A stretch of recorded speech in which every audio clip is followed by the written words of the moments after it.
اعوذ باللہ من الشیطان الرجیم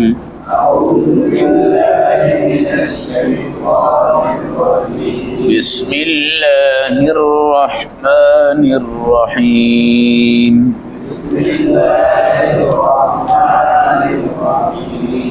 تلاوت کردہ آیات مبارکہ کا ترجمہ سورۃ، یہ قرآن کی ایک سورت ہے، انزلناہا جس کو ہم نے ہی نازل کیا ہے، وفرضناہا اور اس کے مطلب بھی ہم نے بیان کیے ہیں، وانزلنا فیہا آیات بینات اور اس میں بڑی صاف صاف نشانیاں ہم نے دکھائی ہیں، لعلکم تذکرون تاکہ تم سمجھو اور عمل کرو۔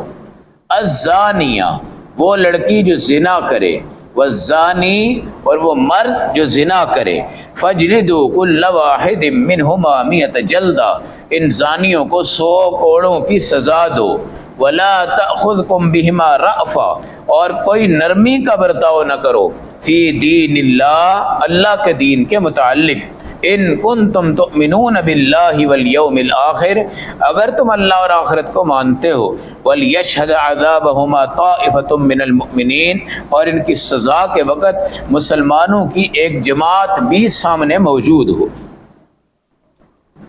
اللہ کے فضل سے، اس کے کرم سے آج ہم سورۃ النور کا آغاز کر رہے ہیں۔ نور کا مطلب روشنی ہے، مگر آپ اس سورت میں چلتے ہوئے دیکھیں گے کہ اس میں اللہ نے زنا اور زانی کے احکامات بیان کیے ہیں۔ اسی صورت میں ہماری اماں سیدہ عائشہ رضی اللہ تعالیٰ عنہا پہ جب تہمت لگائی گئی تھی، اس کے واقعہ کو بیان کیا جس کو عربی میں واقعہ افک کہتے ہیں۔ اسی صورت کے اندر خوبصورت قسم کے پردے کے احکامات ہیں۔ اسی صورت میں آپ کے گھر میں آنے جانے اور داخلے کے مکمل آداب ہیں۔ اسی صورت میں اللہ کی توحید بھی ہے، نبی کریم علیہ السلام کی رسالت بھی ہے۔ یہ تمام سزائیں ہیں اور مختلف قسم کے سخت ترین احکامات ہیں۔ آج کل دنیا کہتی ہے ہم جدت پسندی کو تلاش کر رہے ہیں۔ ہم کیا کر رہے ہیں؟ جدت پسندی کو تلاش کر رہے ہیں، اور ہم کسی نئی روشنی کو تلاش کر رہے ہیں۔ یاد رکھیے گا، اس سے آگے سارا اندھیرا ہے، اس سے پیچھے پیچھے ساری روشنی ہے، اور ہمارا عقیدہ ہے کہ سب سے پیارا دن روشنی کا جس دن ہمارے نبی تشریف لائے تھے اس کائنات میں، اور پیارا دن وہ تھا جب آپ کا دین حجۃ الوداع میں کیا ہوا تھا؟ مکمل ہوا۔ یہ ہرگز بات نہ کیا کریں کہ ہم ترقی کی طرف گامزن ہیں، ہم ترقی کی راہوں پہ گامزن ہیں۔ اور خدا کے بندو، تم ترقی کی راہوں پہ گامزن ہو تو کیا نبی ترقی کی راہوں پہ نہیں تھے؟ تم ترقی کی راہوں پہ جا رہے ہو، کیا صحابہ ترقی کے راستوں پہ نہیں تھے؟ تم ترقی کے راستے پہ جا رہے ہو، کیا اللہ کے ولی ترقی کے راستوں پہ نہیں تھے؟ تم ترقی کے راستے پہ جا رہے ہو، کیا اللہ کے کتب، ابدال، غوث، حفاظ، علماء آج سے پہلے دنیا ترقی پہ گامزن نہیں تھی؟ تو ہمارا ایمان ہے جتنا پرانا نبی کے ساتھ جڑتا ہے نا زمانہ، وہ سب سے پیارا ہے، اور جتنا دور اس سے آتا ہے وہ اس سے خیر میں کم ہوتا ہے۔ کیا ہوتا ہے؟ خیر میں کم ہوتا ہے۔ آج ترقی کی طرف گامزن ہوتے ہوئے چاند پہ پہنچ گئے۔ کہاں پہنچ گئے ہیں؟ چاند پہ، جبکہ میرے آقا تو اللہ کے عرش کے اوپر جا کے بیٹھ کے اللہ نے ان کو وہاں بٹھا دیا تھا۔ وہ ترقی تھی۔ وہ کیا تھی بھائی؟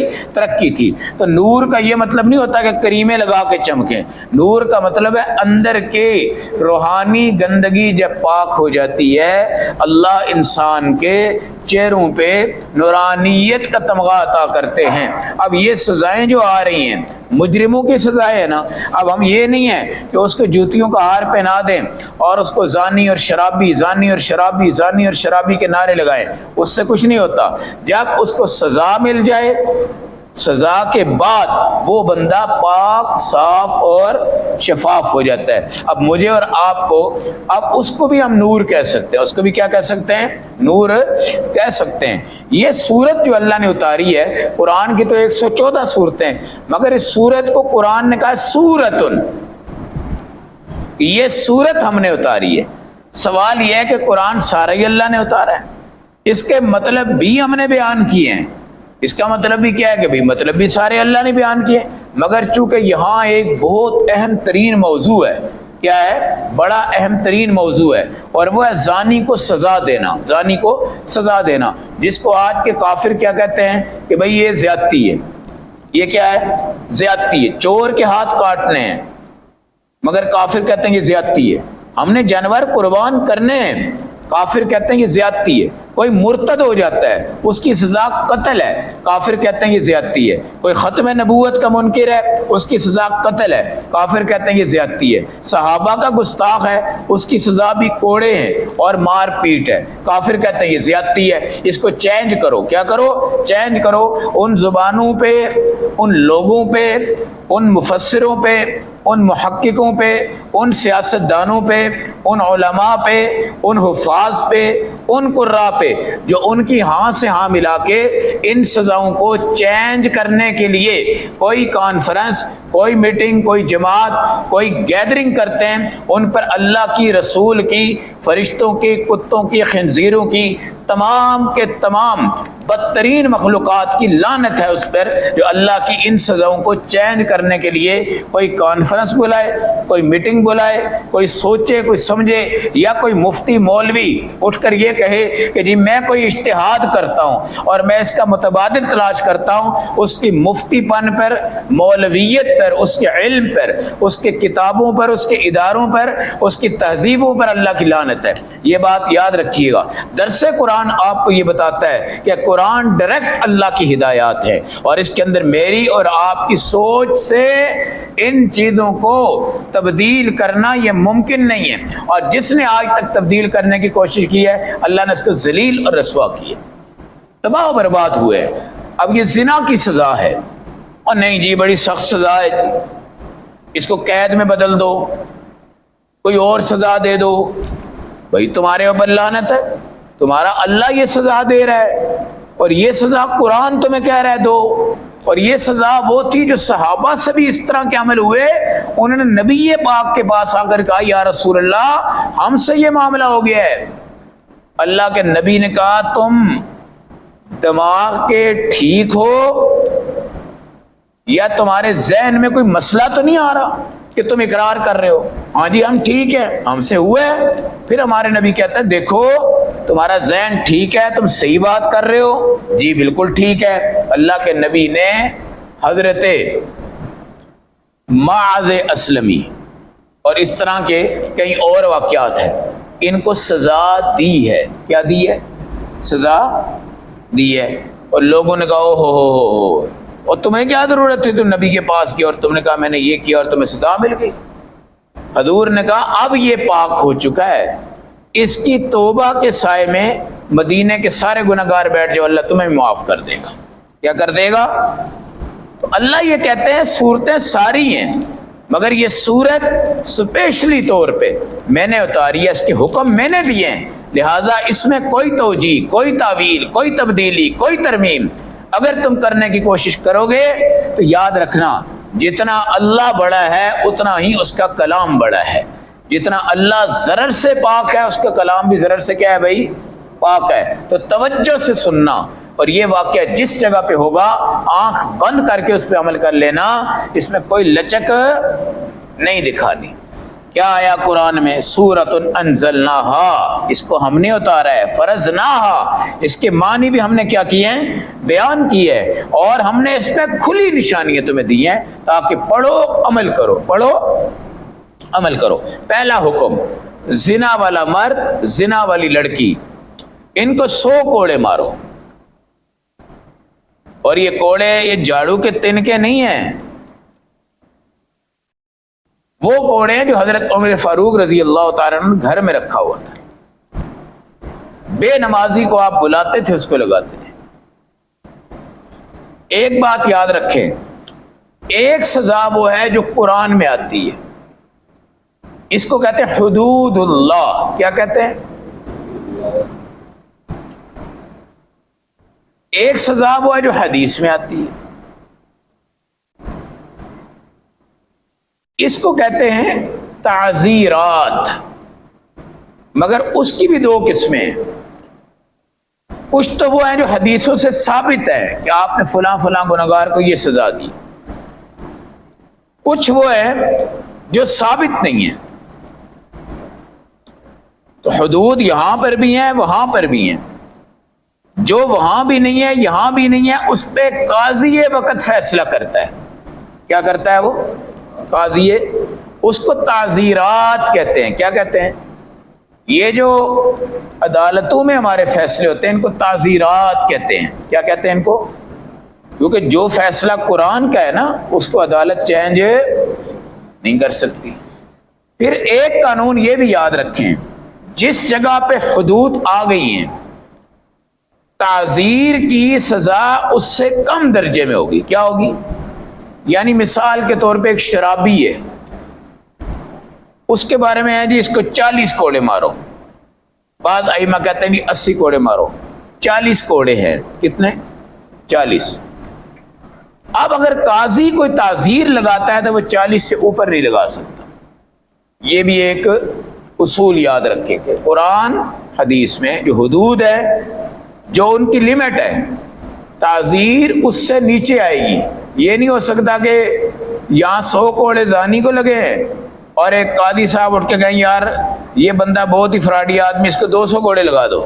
نہیں، 200 کوڑے نہیں لگا سکتے۔ ٹھیک ہے، یہ بھی اللہ نے ایک نظام بنایا ہے۔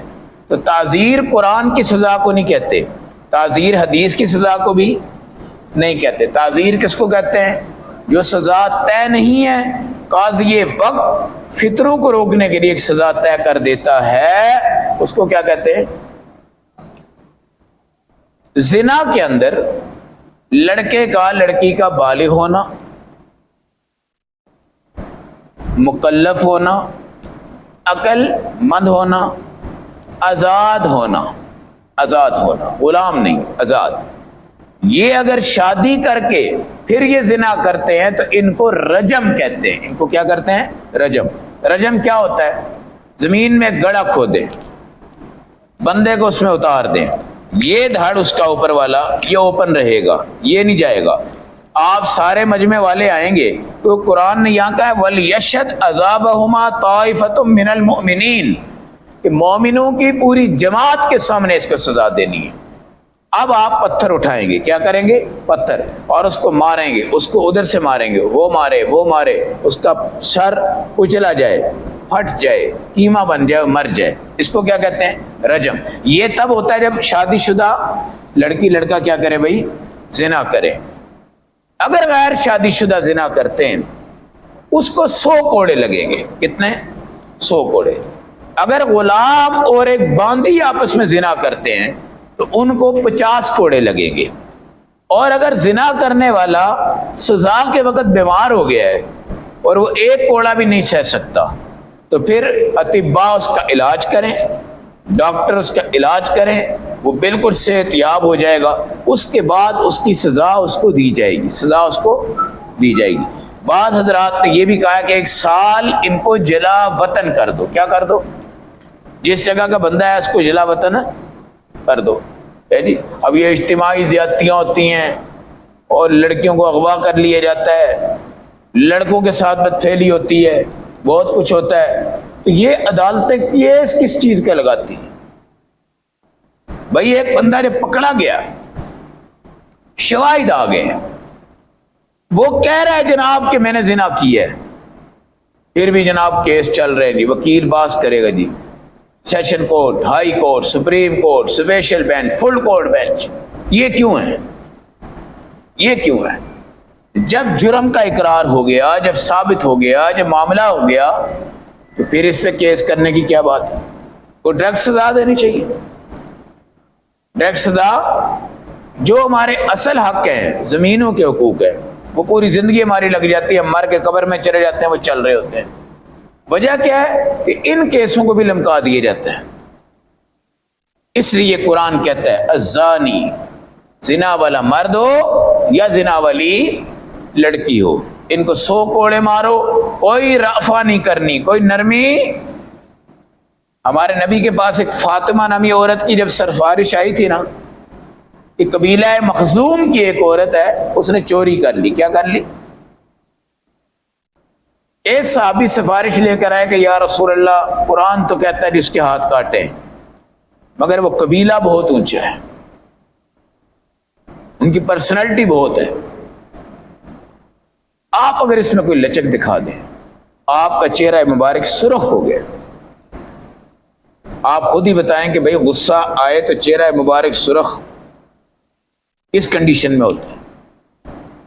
اور حضور نے کہا تم تو اس فاطمہ کی بات کرتے ہو، میں تو اپنی بیٹی کی بات کرتا ہوں، اگر خدا نہ خواستہ یہ چوری کر کے آئے گی میں اس کا بھی ہاتھ کاٹوں گا، حالانکہ مجھے یہ کتنی پیاری ہے، یہ بیٹی مجھے کتنی پیاری ہے، یہ بھی کرے گی تو میں چوری معاف نہیں کروں گا، ہاتھ کاٹوں گا، کیونکہ قرآن نے کہا اس میں کوئی تبدیلی۔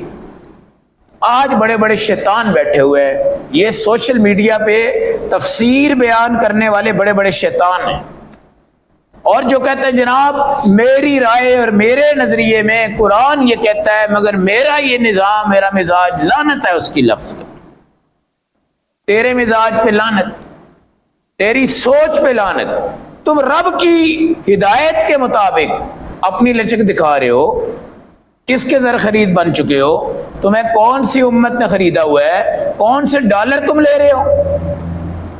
جس طرح ہمارا یہاں پر ایک بہت بڑا مفسر ہے، اس نے کینیڈا میں جا کے سود کے جائز ہونے کا فتویٰ دیا،